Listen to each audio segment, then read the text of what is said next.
কত করে? 30 টাকা পিস। আচ্ছা, তোমার বাড়ি কোথায়?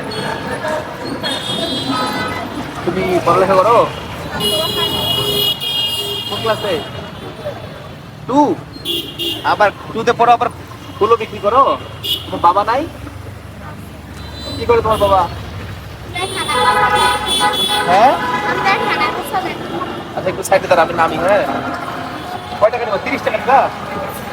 আচ্ছা ধরো, এটা আমি দিলাম তোমার কাছ থেকে। হ্যাঁ, সবগুলো কত? 150 টাকা।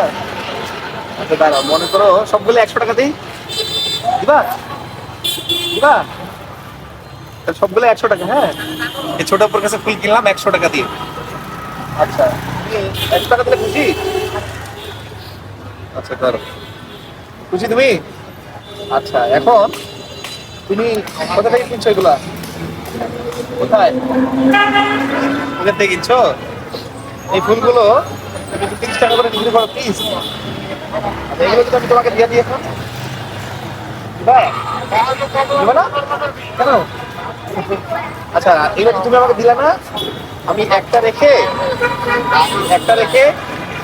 এগুলো আমি তোমাকে গিফট করলাম। হ্যাঁ, নাও, এগুলো তুমি আবার বিক্রি করো। কেমন কিরকম তোমার বউ? আমি একটা, আপনি যান। আচ্ছা, তুমি পড়ালেখা করো না, সুন্দর করে পড়ালেখা করো ভালো করে। হ্যাঁ, এগুলো তোমাকে আমি গিফট করলাম। এটা তোমার ভাবির জন্য থাকবে। ঠিক আছে? যাও, থ্যাংক ইউ, ভালো থাকো। হ্যাঁ, ভালো করে পড়ালেখা করো।